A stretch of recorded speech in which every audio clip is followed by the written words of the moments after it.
Bueno, nuestro siguiente ponente es el doctor Martín López Cálava, con su ponencia Los valores en la filosofía de la educación y la propuesta de educación en la libertad. Nuestro ponente es doctor en educación por la Universidad Autónoma de Tlaxcala. Ha hecho 2 estancias postdoctorales como Lonergan Fellow en el Lonergan Institute de Boston College y publicado 26 libros, 45 artículos y 24 capítulos de libros. Actualmente es decano de posgrados en Artes y Humanidades de la UPAEP. Es miembro del Sistema Nacional de Investigadores Nivel 1, del Consejo Mexicano de Investigación Educativa, de la Red Nacional de Investigadores en Educación y Valores, que presidió de 2011 a 2014, y de la Asociación Latinoamericana de Filosofía de la Educación. Trabaja en las líneas de educación humanista, educación y valores, con énfasis en la ética profesional y epistemología de la educación, con énfasis en el desarrollo de habilidades de pensamiento crítico y creativo. Escribe semanalmente un artículo en el periódico digital E-Consulta y la columna Educación Personalizante en el portal Lado B. Bueno, es así como le damos la bienvenida al doctor Martín López Cálava. Le recuerdo al ponente que tiene de 20 a 30 minutos para desarrollar su ponencia, para dejar lugar a preguntas y comentarios. Les cedo la palabra. Muchas gracias, Silvia Yasmín. Pues justo a tiempo entré, disculpen, pero vengo llegando de otra reunión. Entonces, pues intentaré ceñirme al tiempo. Siempre, pues lo primero es agradecer la invitación a través de Alan de Jesús, de la mesa directiva de estudiantes de filosofía, y también pues de la facultad, del director, el doctor Roberto Casales, del doctor Rubén Sánchez, que ha estado apoyando la organización con los estudiantes.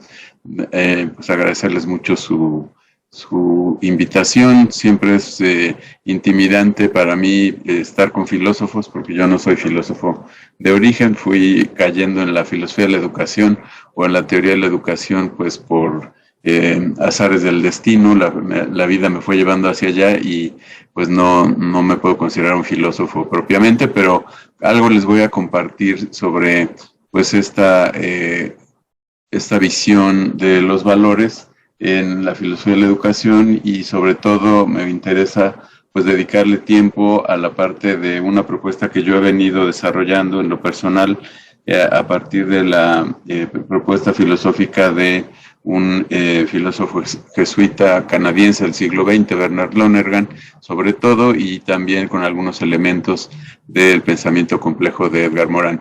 Ustedes me dicen si se ve bien la presentación. Empiezo entonces, si me indican si corren las láminas, si se ve la segunda. Sí, profe, se ve perfecto. Sí, perfecto, muy bien. Bueno, pues yo tengo un libro que escribí en 3 tomos que se llama Educación Humanista, está publicado en Guernica, y ahí planteo yo que pues es muy relevante el tema y el problema de los valores en la educación, y en general el repensar el humanismo en la educación, porque vivimos en un mundo pues en el que podríamos hablar de un bucle, usando un término moraniano, de crisis, cambio, globalización, que se están retroalimentando constantemente. Entonces, me parece que eso, y desglosado, digamos, por muchos autores, pues en crisis ecológica, en una crisis de empobrecimiento de muchos millones de seres humanos en el planeta, en una crisis de futuro, no solamente de individual, igual que la crisis de sentido, sino también de una crisis de futuro y de sentido como especie, la humanidad como tal, la crisis de fundamentos también que tenemos científicos, incluso espirituales, la crisis de cultura, crisis de valores que se vive hoy, la crisis social de fragmentación en la que estamos inmersos, y también una crisis fuerte del conocimiento, de la validez científica del conocimiento, y pues un menosprecio de alguna manera en el mundo actual por el conocimiento científico y por el conocimiento filosófico y de las humanidades en general, sobre todo. Pues estamos ante un escenario que requiere, según el pensador francés Edgar Morin, algunas reformas importantes, una reforma del pensamiento que nos haga reorganizar las ciencias, una reforma del espíritu que encabece el sistema educativo, una reforma de la vida y de la sociedad que nos lleve a un modelo más sostenible de civilización, y él señala también importantísimo una reforma moral para caminar hacia una ética del género humano. Entonces creo que ahí hay un sustento de un pensador importante del mundo contemporáneo en el que se habla de la importancia de la ética y de el crear una reforma moral que nos haga poder convivir como seres humanos de una manera pacífica, armónica e incluyente. El contexto pues, en el que tenemos que hacer esas reformas a partir de esta crisis, pues es un contexto de incertidumbre y de pluralidad, dice un filósofo amigo mío, de una cultura altamente diferenciada pero muy poco integrada, ¿no? Entonces, muchas diferentes ofertas, incluso valorales, pero pocos elementos de integración para articular esta ética del género humano. Entonces, bueno, nada más como muy rápido como contexto, les comento que en el último estado, en el estado del conocimiento anterior del COMI, en la década de 2002 a 2011, ahora estamos trabajando justamente en la década de 2012, al 21. En este último estado del conocimiento publicado, la década anterior, para que ustedes se ubiquen en el campo de la educación, hay una área temática que ahora era la 6 en ese momento, ahora es la 18, que se llama Educación y Valores, precisamente. Y dentro de esa área, pues hemos tenido pues algunos, un crecimiento, digamos, en el interés por el trabajo en esos temas. En la década de 82-91, como pueden ver, se recopilaron 88 publicaciones. En la de 92-2001, 292, y en la década anterior, 892. Yo estoy trabajando en un aspecto que es el de lo filosófico propiamente y de la política educativa, que ustedes ven en esta gráfica de pastel, los valores en la filosofía y en la política educativa. Vean cómo dentro del campo de la educación, valores que de por sí es pequeño en el marco de las demás áreas temáticas de investigación educativa, pues el tema de la filosofía de los valores es apenas, junto con el de la política educativa, es del 5%. Entonces, pues creo que hay mucho campo de trabajo por hacer dentro de los valores en la filosofía de la educación, y que ustedes como futuros filósofos, pues creo que podrían interesarse en este campo. Eso nada más como para elementos de contexto. Algunos enfoques de formación valoral, digamos, en el mundo actual, en la literatura que se puede revisar, pues podríamos encontrar enfoques que tienden a ver los valores como subjetivos, otros que tienden hacia una visión objetivista, otro por allí que es una visión intersubjetiva de los valores, y finalmente otro que tiene que ver con la idea de intersubjetividad y respectividad de los valores. Dentro de las tipologías, Juan Escames, en un libro clásico que habla sobre la educación valoral, no me quiero detener demasiado en esta parte de contexto, pues habla de tres tipos de enfoques. El de la enseñanza de valores, que en otros casos se llama educación del carácter, y que se trabaja mucho en algunos sectores en Estados Unidos. En la Universidad de Navarra hay un grupo muy potente de filósofos como la doctora Concepción Naval, la doctora Aurora Bernal, que trabaja en este enfoque, que pues plantea la visión objetiva de los valores, ¿no? Ciertos valores absolutos y eternos, universales, que no cambian, que pueden y deben enseñarse e inculcarse en los estudiantes, mientras que el enfoque de clarificación valoral, dice Escames, pues habla de valores culturales e históricos, valores que por lo tanto van cambiando y que no deben ni pueden enseñarse porque sería una imposición a los educandos. Entonces, más bien hay que ayudarlos a explicitar cuáles son los valores que ellos van descubriendo como válidos para su propia vida. Y finalmente habla Escames de un tercer enfoque que es el más conocido en el ámbito académico, que es el del razonamiento moral, bueno, uno de los más conocidos, el razonamiento moral que está basado en la herencia de Piaget, pero concretada sobre todo en la obra de Lawrence Kohlberg, un psicólogo de la educación, que habla de que no habla tanto de valores, sino más bien de cómo construimos nuestros juicios morales a nivel racional, y habla de entiende entonces a los valores como construcciones racionales y digamos, los ve en función de nuestro desarrollo cognitivo, habla entonces de que en el aula lo que hay que hacer es desarrollar la capacidad de razonamiento moral para pasar de una moral heterónoma a una moral autónoma en los educandos. ¿A través de qué? A través de la problematización, a través de lo que Kohlberg creó como dilemas morales, ¿no? Trabajo de dilemas morales en el aula con los educandos. Payá, Montserrat Payá, otra autora española, habla de 4 enfoques. El de clarificación, que ya planteé, el de formación del carácter, que les hablaba yo, que tiene que ver con la enseñanza de valores, pero sobre todo retoma la tradición aristotélica de formar en ciertas virtudes, al desarrollar ciertas virtudes o modelar ciertas virtudes en los educandos, y la idea de formar hábitos hacia el bien y desarrollar la voluntad, digamos, de los educandos.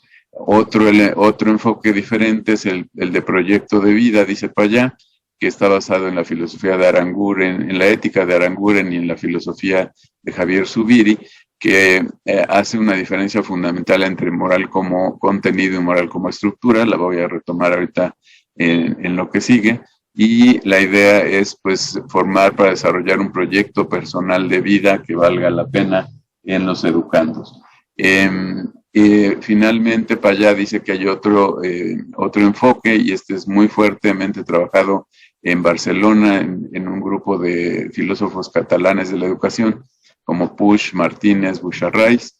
Ellos hablan de orientar a la persona en la construcción de su propia personalidad valorativo-moral, y entonces hablan de una dimensión individual y social de los valores y apuestan, digamos, por metodologías como la del aprendizaje-servicio, que pongamos al alumno en situaciones de realidades de vulnerabilidad en donde él pueda aportar desde su disciplina, desde su profesión, elementos para resolver problemas, y a través de eso ir formando su personalidad moral.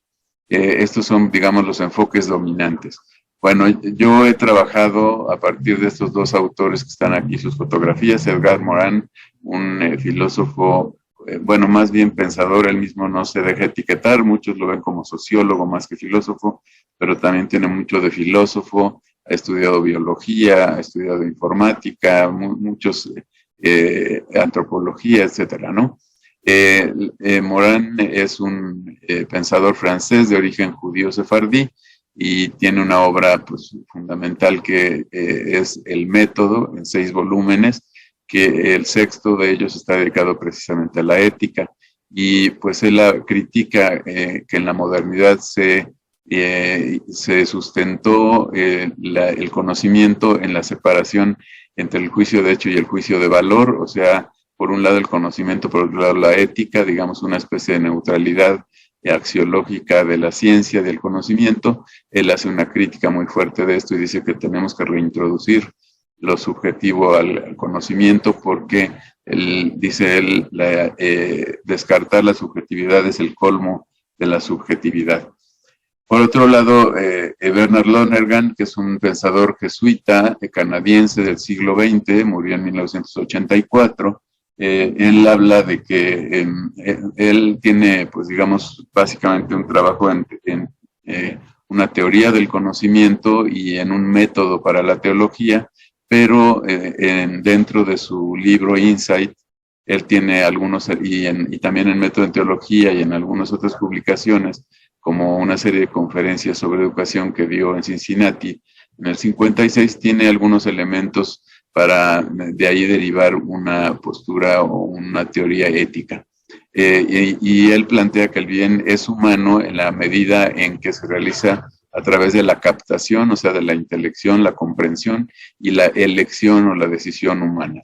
Es que sin la captación y la elección humanas no existiríamos, y que todo lo que conocemos de la vida humana depende de esa captación y elección humanas, que es el rasgo distintivo del bien humano, ¿no? No lo ve como el bien, digamos, abstracto, ontológicamente visto, sino más bien como el bien concreto que está operando en la vida de cada ser humano y en la vida de las sociedades humanas. Entonces, para él el bien es una construcción que se va dando a través de la captación más o menos inteligente, más o menos razonable, y más o menos la decisión más o menos responsable y más o menos comprometida amorosamente con la humanidad de los seres humanos en diferentes épocas y culturas.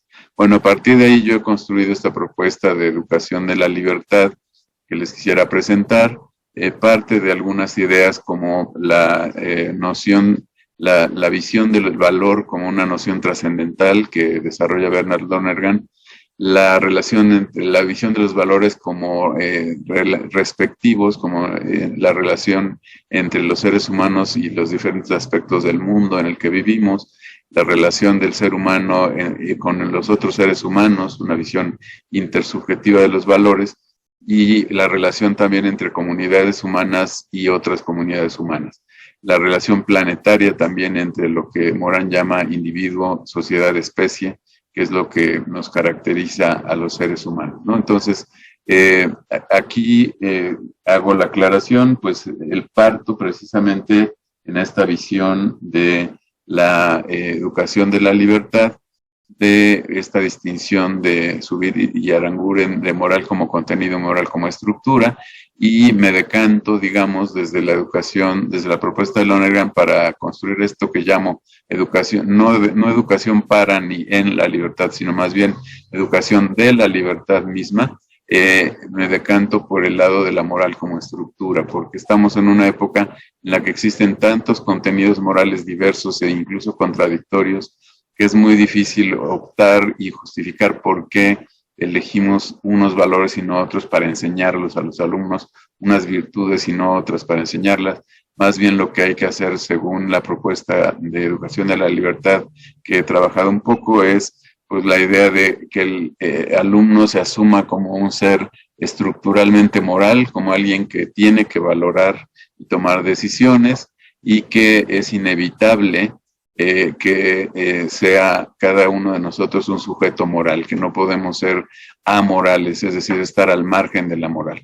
La idea de la educación de la libertad, pues, como les decía, se basa por un lado, en la transición que propone Lonergan de la psicología de facultades al flujo de conciencia. ¿A qué se refiere Lonergan con esto? Él dice, hay una transición que va desde la psicología de las facultades hasta el flujo de la conciencia. Él dice, no hay nada malo en la psicología que trate las facultades, la inteligencia y la voluntad humana, que miraría la educación en valores como educación de la voluntad, y la parte, digamos, ya en la educación de las otras disciplinas, las matemáticas, el lenguaje, etcétera, como educación de la inteligencia. Pero dice él, no basta para lo que ahora pretendemos porque no nos acerca suficientemente a lo concreto.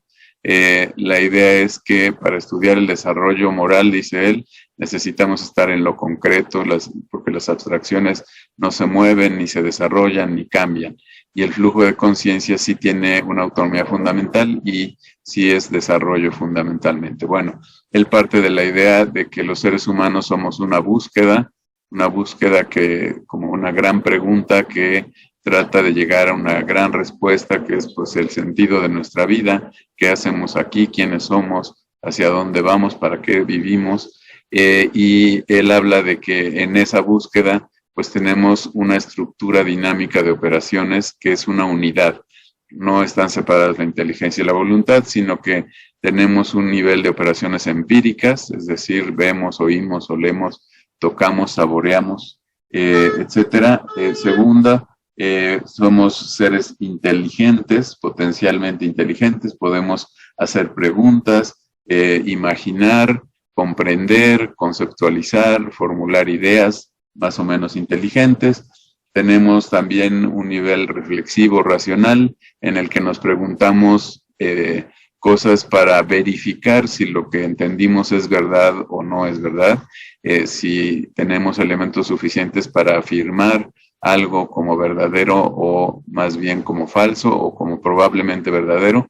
Y por otro lado tenemos una cuarta dimensión, cuarto nivel de conciencia, que es lo que llama el nivel existencial, que es el nivel en el que nos preguntamos por el valor, nos preguntamos qué es lo que realmente vale la pena, qué es lo que construye al ser humano y a la humanidad, qué es lo que es auténticamente bueno y no solo aparentemente bueno, y entonces deliberamos, valoramos y tomamos decisiones. Entonces, pues Lonergan concibe al ser humano como un buscador de conocimiento y como un buscador de valor.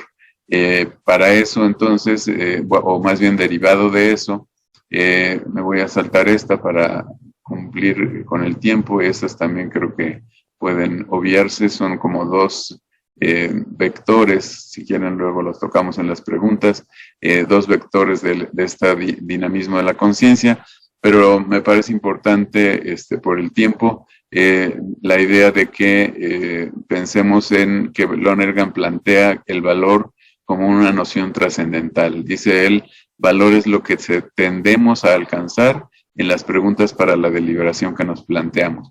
Es decir, el valor es un dinamismo que nos mueve, no es un contenido, sino una búsqueda permanente, es un desconocido conocido. Esta búsqueda está enmarcada en esta estructura de la conciencia y pues tiene que ver con la búsqueda de autenticidad moral o existencial. La autenticidad en este cuarto nivel, cómo nos volvemos progresivamente, responsablemente libres.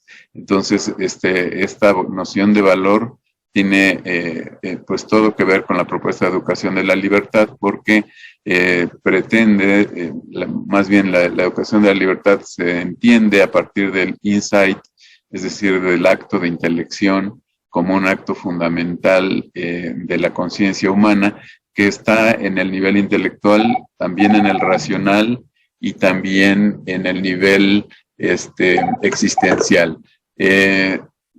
Tenemos actos de intelección directos o inversos cuando entendemos las cosas o cuando entendemos que no hay nada que entender en ciertos elementos.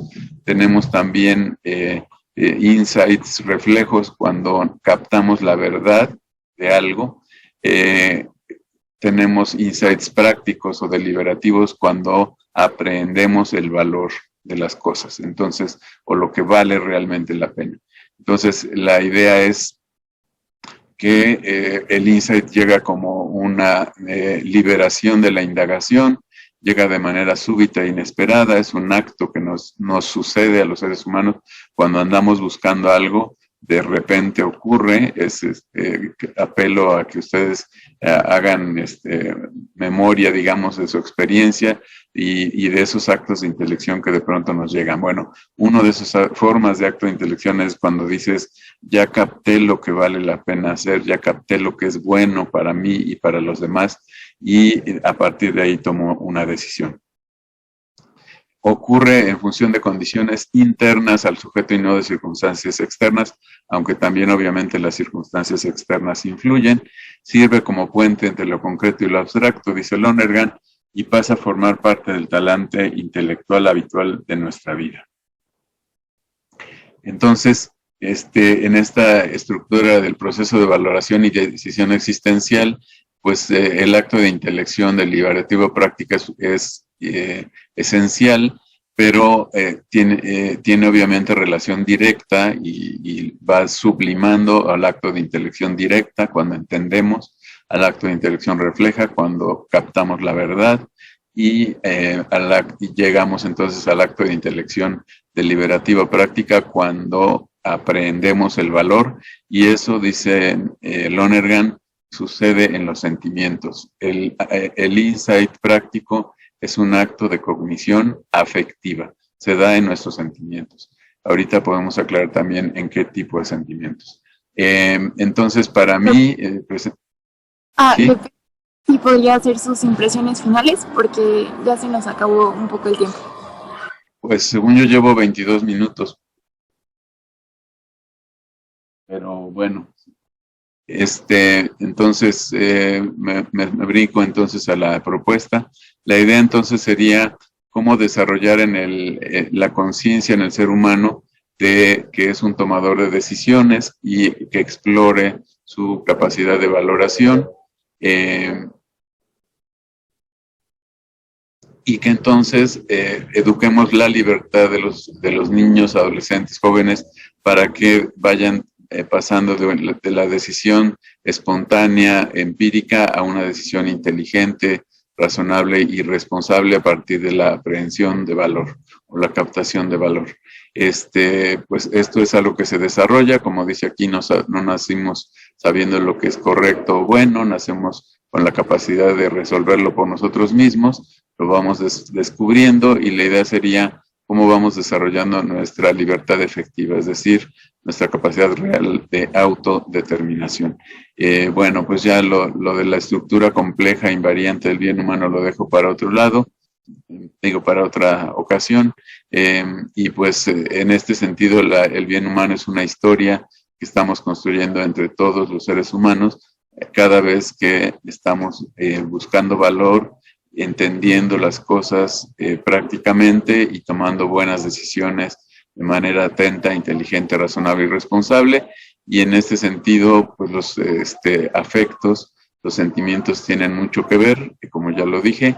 Pues lástima que ya no puedo explicar esta distinción que hace Lonergan entre en la cuestión afectiva, y pues simplemente lo que él dice es que entonces para educar en valores, una no pequeña parte de la educación consiste en fomentar y desarrollar un clima de discernimiento y de gusto, de alabanza diferenciada y de reprobación cuidadosamente formulada, que los niños distingan el sentir algo positivo hacia lo bueno y algo de rechazo hacia lo malo, sería como uno de los puntos más importantes. Y entonces, pues, yo lo dejaría aquí, cerrando ya nada más con esta idea de, pues, que sigamos invitación a seguir escribiendo la historia de construcción del bien humano, y con esta cita de Lonergan que dice que la captación humana se desarrolla de tal suerte que en una época se entienden las cosas mejor y se conoce más que en la época precedente, y que la elección humana es buena o mala, y de aquí que el bien humano sea una historia, un proceso acumulativo donde se dan tanto el avance en la captación y la elección como la distorsión o la aberración debida al mal. Bueno, pues con esto cierro. Disculpen, según mi cronómetro son 25 minutos. Y pues sería todo. Entonces dejo de compartir pantalla.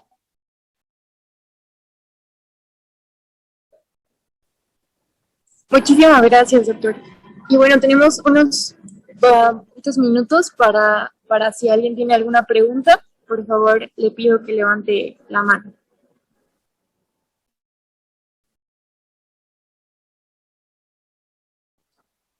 Alan, adelante. Pues muchísimas gracias, profe, por esta conferencia que nos comparte. Y aprovechando justamente el espacio de preguntas, podría hacer la pregunta sobre, pues, la profundización en la distinción de valores en Lonergan. No sé si podría platicarnos un poco acerca de eso, ¿no? Para retomar lo que ya no nos comentó. A mí me interesó mucho esa. Por favor, profe, si pudiera. Sí, claro, con gusto. Bueno, no sé si te refieres a la parte de los sentimientos, la captación en los sentimientos del valor. Sí, me parece que fue una de las últimas diapositivas que nos presentó. Ok, déjame ver si la puedo encontrar. ¿Sí están viendo mi pantalla, mi presentación? Sí, vemos así la pantalla completa. La pantalla vemos completa. La aplicación, sí. No.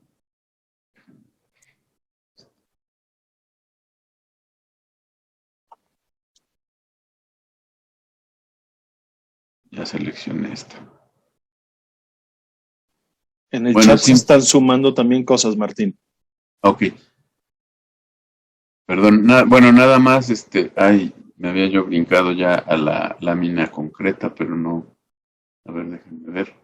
Bueno, nada más la distinción que ya no pude hacer, gracias Alan por la pregunta, es que, bueno, Lonergan toma de von Hildebrand su tipología de los sentimientos y él dice que podemos tener sentimientos que son como estados de ánimo, que son más bien pasivos, ¿no? Tienen como, digamos, una causa, pero no un objeto.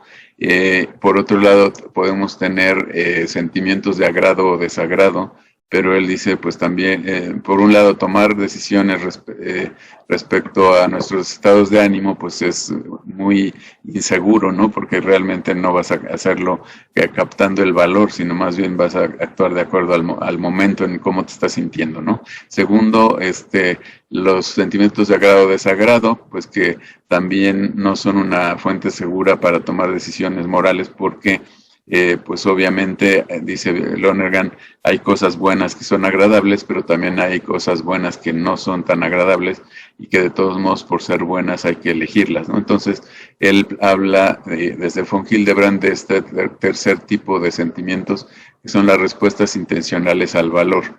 Entonces, él dice, tendríamos que tomar nuestras decisiones importantes en la vida desde los sentimientos más profundos y más estables, que son precisamente que son las respuestas intencionales al valor. Entonces, bueno, básicamente la educación de la libertad, en la propuesta que yo he desarrollado, es cómo llevamos, digamos, al niño en el aula, desde pequeño, en lo que va desarrollándose, pues a que sus decisiones pasen de ser basadas en su estado de ánimo o en sus sentimientos de agrado o desagrado frente a algo, a explorar los sentimientos que realmente responden a la captación de valor y cómo podemos a partir de ahí tomar decisiones. Pues esa sería brevemente, Alan. No, le agradezco muchísimo, profe, por compartirnos esto. Y voy a ver entonces el chat.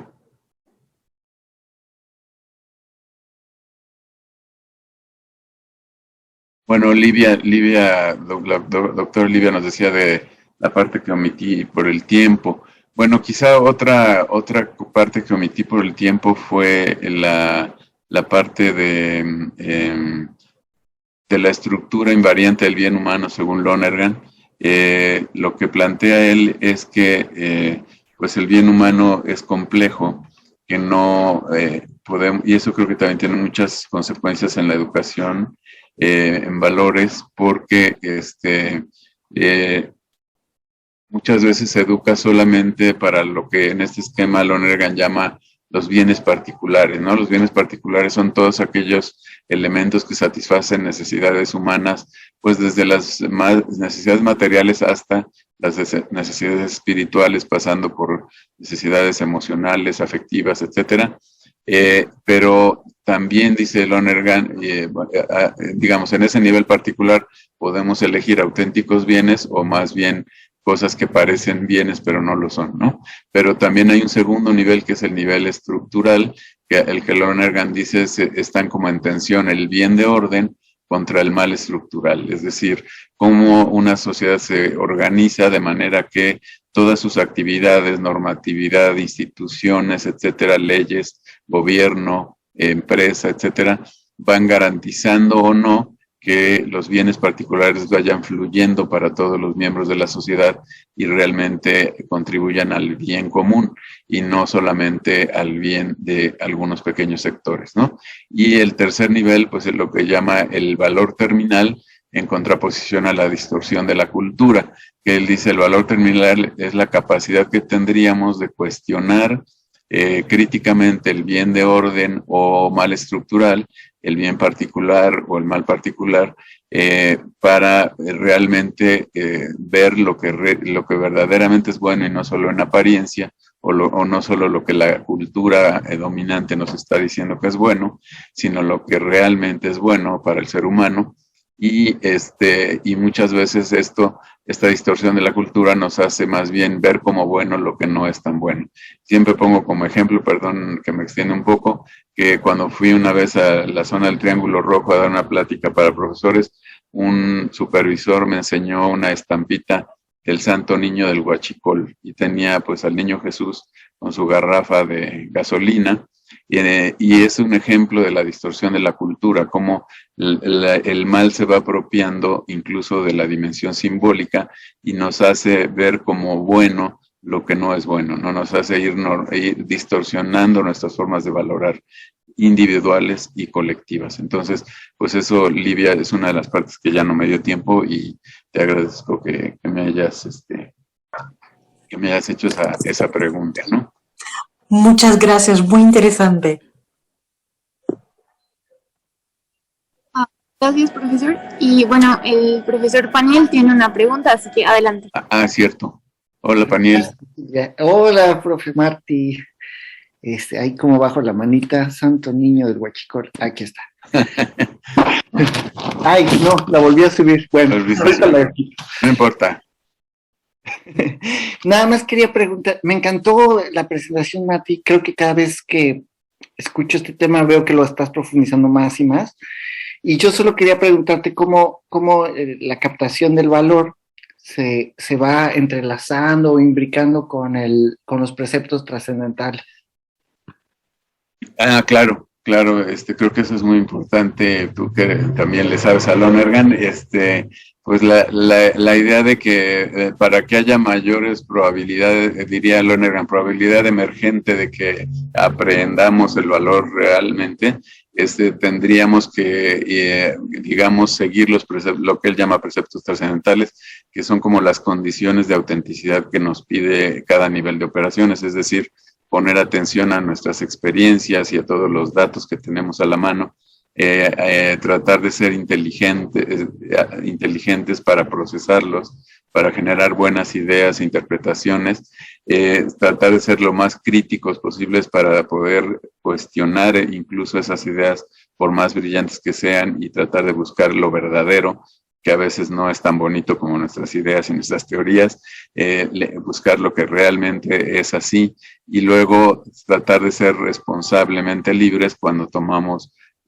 cuando hacemos juicios de valor o cuando tomamos decisiones. Entonces, sí hay una imbricación importante porque si no pones atención a los datos, a las experiencias, si no procesas inteligentemente, si no haces juicios razonables sobre lo verdadero y te basas solo en percepciones, pues lo más probable es que no logres aprender o captar el valor.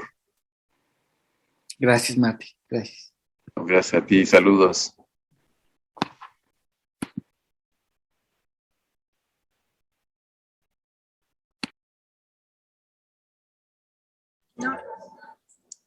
Bueno, muchísimas gracias, doctor.